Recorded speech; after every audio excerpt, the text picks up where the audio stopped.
said you got it. Hi. Hi. No, sorry. I did some weird stuff. Hello. It's Malaika. It's Gabby. Sorry, I did it also a weird way. A weird way. Maybe you should start in the office. Hi guys, it's Gabby. And Malaika. Sorry. I'm sorry. I was here. Hi guys, it's Gabby. And Malaika. And this is on our list. And we're back. Yeah. And today we're going to be talking about Lady Bird. And The Big Sick. Let's start with The Big Sick. Mm-hmm. The Big Sick is nominated for Best Original Screenplay. It's directed by Michael Showalter, and produced by Judd Apatow, which I didn't know that until right now. Mm-hmm. It stars Kumail Nanjiani. Yeah. Sorry if that's wrong. Yeah, and he it's about his life with his wife Emily And how they met. Yeah, so Emily Gordon and Kumail wrote the screenplay. Mm-hmm.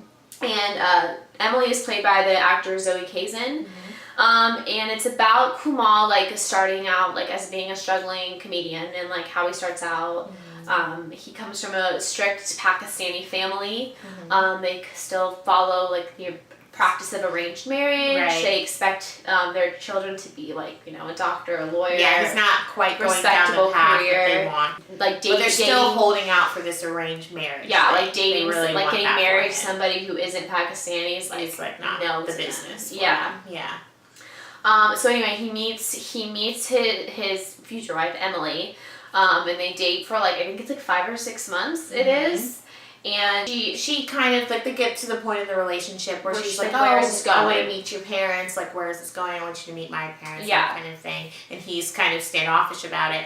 And it gets to a head because she finds these pictures of these other Pakistani women that his mother has been setting him up with at all these dinners. And he hasn't told his parents about her, I don't think, at all in the movie. Not so at she all. finds out, she gets really upset, and they end up breaking up. Yeah. And then she ends up getting sick. Yeah, but also like Kumail's like he's like, well, I can't marry you. Like that's not like that's not a thing. Like he never considers it an option himself, right? Because he his doesn't want to family is so strict. He doesn't want to like be disowned from his family. Yeah, he still loves his family, you know. Right. And then Emily ends up getting sick. Yeah.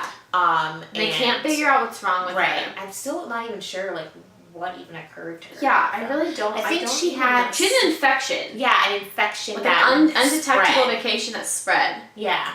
And it's called Still's disease, adult onset Still's disease, a rare but treatable illness. Well, they put her in a medically induced coma. Mm-hmm. And so Kumail ends up at the hospital, and then eventually her parents come in the movie. Like, pretty much just, I feel like the whole second act of the movie is Kumail and the parents and kind of getting to know each other. And that dynamic is so funny. Like, Holly Hunter is literally so funny. And so is Ray Romano. I was like, what a pair. Yeah, I love them as the parents. Like, when, one of my favorite parts of the movie was when Kumail's like doing his set where he's like having his breakdown.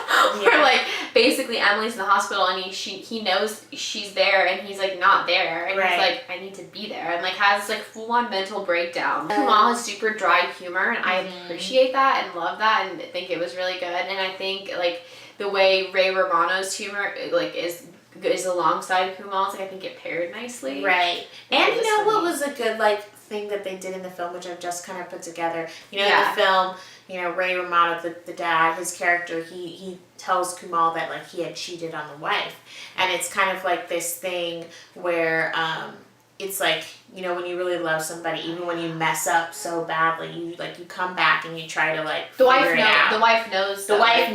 But it's like it kind of parallels, but not really like Kumail and Emily's relationship, because he kind of like he messes up, you know. He doesn't tell, you know, anyone about their relationship, and she's really upset about it, and he like messed up this really great thing, and the dad like in a way is kind of like reminding him like if you mess up you can fix it, you just have to be willing to do that. So that's basically like the first part of the movie, or like the gist of the movie. But then Emily wakes up from her coma. Right, she starts to get better. She's so tries to get her back, and she's like, because he's been there like every day. He saved every like visitor pass that he's had. He saved every like parking pass. He's like, I've been here every day. Like I love you, like, I'm sorry, I was stupid. He's like, and she's again. just like, she's no. just like, I can't do it. Because, for her, she was asleep that whole time. So she didn't know, and it wasn't the same, and she didn't want to put herself through that. But then at the end of the movie, they kind of... We don't see them getting back together, but you kind of feel that that's where it's going. And also, if you know anything about the movie... Because Kumail moves to New York. Right. Yeah. And then, like, he's doing his, like, one-man show in New York, and Emily shows up. Emily shows up. And so you're like... And says the same, like, heckling thing she did to him, like, the first time they met. Right. Which is, like, super adorable. And I hope this is true and real. I hope so. Yeah. I bet it's not, though. Yeah. My favorite part of this movie was, like, just the fact that it was a true story. Yeah. And that it was, like, the humor was... I love the dry humor. Like, I thought it was hilarious. That they didn't try too hard. They just let the story be. Yeah. And, like...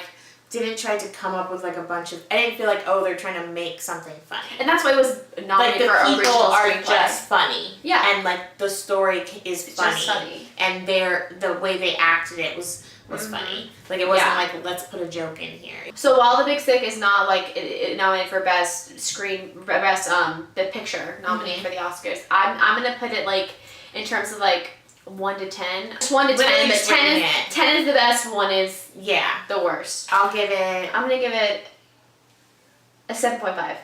Okay, I was going to say the exact same thing. Yeah, okay, 7.5. Yeah. Yeah, 7.7. Yeah. 7.765237. It was really well done. Mm-hmm. Like, if it was on TV, I probably wouldn't. Yeah, if it was on TV, it's 100%.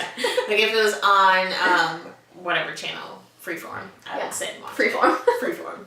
Okay, so that was The Big Sick. And now we're going to talk about, what's the other one? Lady Bird. Hence my shirt. Yes. Because, female director. I also bought Greta shirt. Yes, you did. Greta Gerwig, so I thought I'd wear this. Yeah. So, Lady Bird is a film about, like a 17-year-old girl. She's in her last year of high school, and it's kind of, like, the plot, I would say, is kind of your typical coming of age. Mm-hmm. She's finding herself. She's kind of interested in boys. She's trying to, like... She kind of wants to lose her virginity. She wants to be more popular. She wants to get out of her small town. Yeah, she wants to move to New York. She wants to just be like this different person. Mm-hmm. She wants to be Lady Bird. Yeah, she wants to be Lady Bird. And so she kind of just... Her given name is what? I think it's like Christine. And she's played by Saoirse Ronan, who I have always loved. I love Saoirse Ronan. Literally since, if any of you have seen The Lovely Bones, did you ever see The Lovely Bones? Of course The Lovely Bones was like one of the first films I saw as a kid that I'd actually read the book, and I went to see the film, because I think I was like 13 when I saw it, and I loved it. I thought she was so amazing, and everything she's done, I feel like it's good. Even if I don't like the movie. Like, Brooklyn last year was so good. And, okay, let's talk about this. Saoirse Ronan is my age. She's 23 years old, and she's been nominated for an Oscar 3 freaking She has? Yes. I didn't realize that. Yeah, she was nominated for an Oscar for, like, Best Supporting Actress for the movie before she was in Brooklyn. I don't remember the name of it. I can't remember that movie right now. She was nominated for Brooklyn, and now she's nominated for Lady Bird. Like, 3 Oscar nominations, and she's 23. Like, imagine what she's going to be doing in, just a couple of years. Like, that's another, like... talented. She's so talented. Like, and her accent... she's underrated, too. She is. I mean, her accent's so thick, and she's playing... Like, you cannot tell. Like, even in the movie The Host, which I feel is a very not good movie. Did you ever see The Host? I was so excited to see that movie, because... I was a big Twilight person back in the day, and it was written by the same person. Oh, and I liked the book, so I was like, I was so excited when I went to see the movie. I was like, not really enjoying this, but she is very good in the movie. Yeah. Point is, we think Saoirse is really, really, really talented. Greta Gerwig. Dang. Come on, Greta. I mean, this was like her like heart and soul and platter. I feel like. Yeah. And it was parts of her relationship with her mom. Okay, so some of my favorite parts of the movie are like, okay, the part where like they're shopping in the thrift store and it's like they're fighting out, like they're like, you are fighting all with of a your sudden mom, it's and like, oh my god, look at this dress, like I love this dress, and I'm like, oh my god, it's so relatable. And it's just like we were saying with The Big Sick, like the story just like flowed. It just flows. Like it just like spilled out. Like it wasn't like nothing was forced. It was just so genuine. Yeah, I feel like it's where movies are going, or like where they would like them to go, or where I would like them to go, which is like just this realistic version. And there's no pivotal moment. Like you're not waiting for like something to happen. Like it just happens, and it's really well like. It has such subtleties, and like there's nothing feels crazy. Even when the first like 2 minutes of the movie when she jumps out of the car. Yeah. Because her mom. It doesn't seem crazy. It doesn't seem crazy for some reason. I could see myself doing that. Yeah, and I wouldn't. But the relationship they already make in that first minute, and she's so frustrated, and they're both just and it just makes sense. Yeah. So one of my other favorite scenes in Lady Bird is the one that they've played on different promos and stuff where she's trying out for the play and they go, "What's your name?" and she goes, "Lady Bird," and he goes, "Is that your given name?" and she goes, "My given name given to me by myself." I think and I love that. It's just a funny comedic part of it. And another thing I really enjoyed about the film is I feel all the characters are really three-dimensional. Everybody is a full character. Yeah. It's not just stereotypical oh, this is a really overbearing mom. It's oh, you kind of see her as okay, she really loves her and she's she's trying to help her, and then she's got these other kids who aren't really her kids there, but so she's clearly very giving, and you have the girlfriend, the brother's girlfriend who lives with them and is telling Lady Bird how your mom really loves you, she's such a warm person. Yeah. So she's a full character, because even in the film, some point, Lady Bird says that her mom, someone's your mom can't be warm and stern, or something that, and she's but you can be, and it's true. It's every character is really full. So something that we want to bring up with Lady Bird is I've heard from people, I've heard from just online, everyone's obsessed with Lady Bird. Yeah, thinks it's the best thing in the world. I thought Lady Bird was great. I loved the acting in it was superb. Yeah, I loved the story, I loved the direction, but at the same time, it was not a story that I haven't heard before. It wasn't groundbreaking. True honesty here. No offense. I love Lady Bird. Yeah. But I am genuinely confused as to why it's groundbreaking. Yeah. And I hate saying that because it's a female director, and I want to be yes, blah, blah, blah. And I love it. But I don't know if we're missing something. Maybe and if we are, please let us know. Someone tell me. Yeah. But I really liked it, but I was surprised by the reception. Yeah. And it's across the board. I'm in an acting class, and I remember when our teacher was saying Lady Bird, you guys need to see it. This is the way film is meant to be, and he was going on about it, and I was okay. And he was the 10th person who really stamped their approval on this film, and I'm just I'm still I was I think I need to watch it again because I've only seen it once. We must. So I want to watch it again because I'm kind of maybe it's the rawness of it or something. Well, I definitely think it's raw. I think it's the truth. It's genuine. But at the same time, it's not. But that's the thing. The story is just the story isn't new. Yeah, it's told better than any of the other stories like it. So if that's what it is, then I get that. Yeah. But if there's something else, we're definitely missing it, and I actually want to know. It's one of, if not the best coming of age stories I've ever heard. For sure. And also, we were going to mention Timothée Chalamet is also in this film.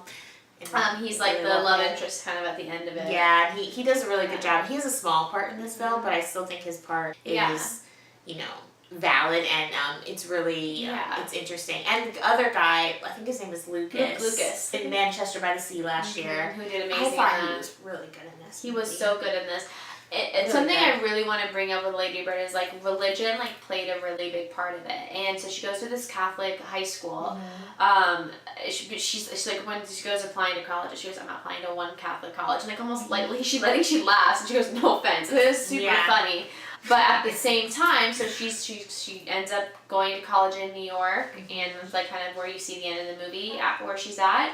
And you see her waking up really hungover from a party the night before where she got super drunk, and she asks somebody, "What day is it?" and they say it's Sunday, and she finds a church and goes to mass, and the kind of because that's what she knows. And that's her comfort, and I think that that's a way to view religion. It's religion is a funny thing, and I it's weird to talk about because it's so controversial. Yeah. But in the end, it's a way for people to find comfort. Yeah. And a way for people to try to make sense of the world. She's where can I feel like I'm most at home in this foreign city by myself where I know nobody? Where can I feel unjudged? Even though it's always been kind of a place where she felt judgment. Really, it's not. You can go there. Anybody can go into these kind of places, and you can just sit and be there, and you know.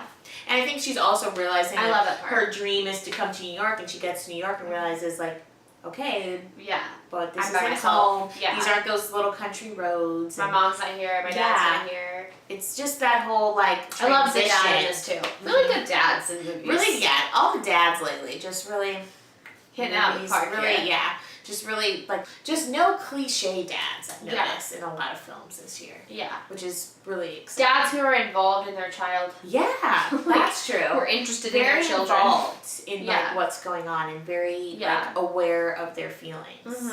Which is actually that's a really good point because that's not in a lot of movies. They're kind of absent or they're just unaware. Yeah. So, really present dads, which is cool. Also, in New York, which is something good to know, is like when she was introducing herself, she introduced herself as Christine. Right. She doesn't introduce herself as Lady Mary. Which is kind of like she's accepted herself. Yeah. So she's like, she accepted the fact that like I was grown up Catholic and I like Catholicism, and while it's not like, well, I'm not gonna be like part of every part of it. It's part of who I am. Yeah. I just think like. Religion is what it is to whoever it is. Exactly. Every person, it does something different for you. And if it's not for you, it's not for you. Exactly. And I feel like the film does a really good job of like bringing it in and like taking it out. Yeah. And like just, it's there, but it's not like. It's not, they don't make it a huge There's thing. There's no cliches in the film. Yeah. Like there's the prom, but the movie's not about her going to the prom. Like there's like. I feel like a major like. Part of being nominated for Best Picture for the Oscars or for any award shows for that matter. The movies that are nominated don't have cliches. They're clicheless. Like and that's the point. Like that is the point. Yeah. They're real stories. They're like replications of life in the visual form that is the medium, which is movies. Yeah. And this is one of the Thanks. So deep. This is one of those movies that like hits the nail on the head. And maybe that's why so many people love it. Yeah, but it was funny. Like it was funny. Like we both came to each other like that same thing. Like when we know each other. Like we're like quietly. Like so. Like did you like obsessed with this? Yeah. Like do you think this is the best thing you've ever seen in your life? And yeah. Like no. Like liked it. Liked it a lot. But like. Yeah. So on our list. Oh yes. Okay, so we're gonna rate this on our list. So this is just because this is a Best Picture nominee. So for top 9. So we've done this one's top. I want to say like 5. I was gonna say 5 too. I was gonna say 5 exactly. I really do. Other people do this. I really want to start going into movies blind. I'm just putting this out there. Like not even watching trailers because it just gets so muddled. I just go. I see that. Like Lion. Last year movie, we loved Lion. We should probably do one on Lion. We'll do a separate video on Lion because that was my favorite movie of 2016. Me probably. Me too. But when I went into it, I really didn't know what it was about. That's about it. I think. So thanks for watching this episode of On Our List. Let us know what you think. Yeah. Subscribe, like, or share. Whatever you're feeling, really. Anyway, all right. Bye. Bye.